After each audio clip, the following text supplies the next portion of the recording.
Okay guys, so we're doing the example on page 397, so you guys can go there, and basically I'm just reading there on figure 18.1 illustrates a 45 day project with 9 activities, A to I, A, C, D, F, H and I. These ones are all on the critical path. And activities B, G, and E has a float of 15, 24, and 9 days respectively. Okay, so and a total time period of 45 days. Okay, and it's very similar as any histogram, where you first do your Gantt chart, where you list or put everything on your Gantt chart as normal. You list your items, you have your specific items. Don't ask me what the specific items are. I don't think it's relevant for us at this stage, but basically what you do is you list the number of laborers that you need. For instance, here we need 2 laborers per day for item A. For item C, we need 6 laborers per day, and D 2, and so forth and so forth. Okay, so what you do is you list those laborers and you add the number of laborers that you need per day. Okay, so that's how you add it. And then from here, this table, you basically draw up a histogram, which is shown in figure 18.2, which indicates your peak demand. So it's very easy. You can see here in your histogram where you actually have the amount of laborers that you need. So you can see you start out with only 2, and then on day 5 it peaks at 10, 7, and so forth. Okay, now the example continues to say or indicate the amount of the maximum amount. Okay, so the problem with the contractor is that he only has 6 joiners available to work on this project. If the project completion date is not to be extended, the only solution to the problem is to level the labor demand within the program according to the number of joiners available. This means adjusting the work activities within the available float, but obviously not the critical ones. To reduce the peak labor demand situation, this is shown in figure 18.3.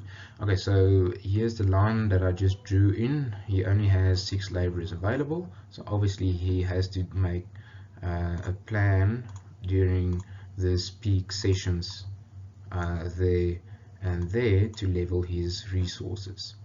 So looking at figure 18.2, you can see this is basically the histogram, just showing the amount of laborers that you need.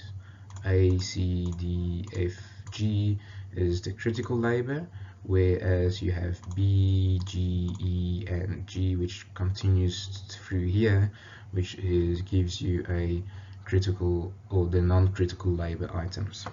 Okay, so if the project completion date is not to be extended, the solution to the problem is to level the labor demand within the program according to the joiners available, like I said. Okay, this is shown in figure 18.3, which also indicates, okay, 18.3, which also indicates improved continuity of work by the joiners. Okay, so basically items B, G, or B, E, and G are drawn out over this section. So basically, instead of having B on top and E and G staggered here, they could put these items, move them to a later stage, and actually level out the peak demand. So you can see the peak demand now level is within the 6 laborers per day. Okay, so does that make sense? I think so. It's not always the case that you can do that. We'll see in the next example that we're going to look at that sometimes your project will move out. This is shown in figure 3. Okay, the solution is not ideal, however, because there's a fall in demand during days 17 to 24. That's now from there to there. This gives the site manager a problem from a labor control point of view, because the joiners may find work on other sites, etc. Okay, so basically these joiners have to wait until these guys are done with their work, so B and C. So it's not ideal, but what it does is that the amount of resources are optimally used by the main contractor, but the subcontractor in the end loses out because he cannot start with his fitting after item B is finished. Okay, so that's more or less the nutshell, in a nutshell, that example. I also wanted to do that example that was done in PKM and free, which you guys might recognize, but I just want to quickly touch on it again. Is the resource planning is a technique used in conjunction with the critical path network to integrate resource requirements into a critical path network or project schedule. Okay, so good practice in critical path method is that the duration of the activity should be driven by the volume of work and the amount of resources available. Okay, so here we've got a scenario.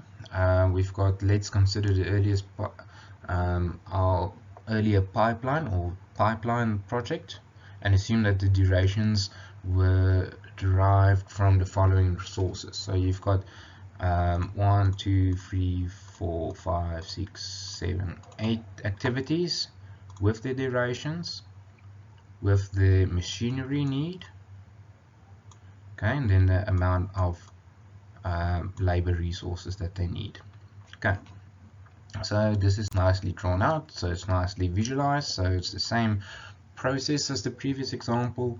You list the items and you draw your Gantt chart, and nicely in Excel you can actually put in your labor requirements. So here they only put in the labor requirements, so the amount of plant is listed here at the bottom. Okay, so you can see how the labor is added up. Here you've got, it goes up to 6, 5, 3, and then you peak at 10 here, and then here you can see here you've got a TLB and a BOMAG that is actually listed here or needed, and here the same. Okay, so manual excavations, you've got some compaction there that's needed, or your bedding which needs to be compacted. Okay, so you can see the labor histogram is drawn out, same as the previous one, and then you can see your machinery, which is drawn out here. You need 1 BOMAG and 1 TLB.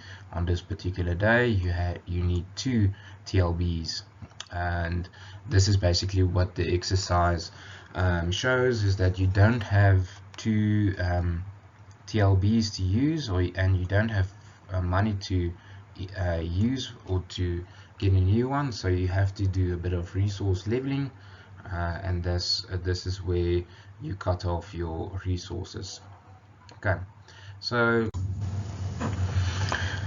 okay guys, so what we did was we basically did a bit of resource leveling. So instead of on day 7 where we had 2 TLBs that we required, we replaced the required TLB, only used the TLB to lay the pipes.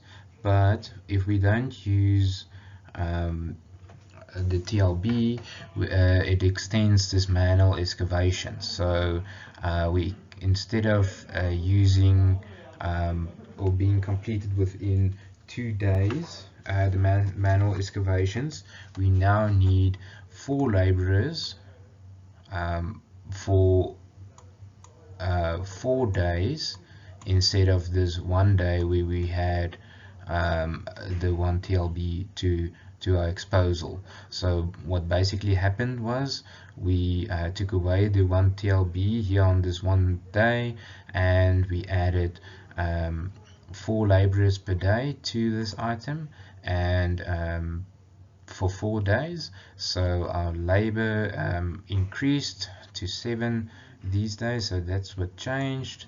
And what also happened was we could do so we added the 4 laborers there, but we could it didn't have an effect on our completion date because everything was still done on the same day. So this was a nice example of how it can be mitigated without using too much labor or adding another day to it. So that's more or less what resource leveling is. So there's 2 examples, the one for labor leveling, and then the other one for machinery leveling. And the main thing that I want you guys to know for this is how, if you get a practical example like this in practice, how to actually apply your mind towards this and how to draw up a histogram. But like I said, I'm not going to go into it in too much depth because you should have done this within PKM3 last year. Okay, thank you.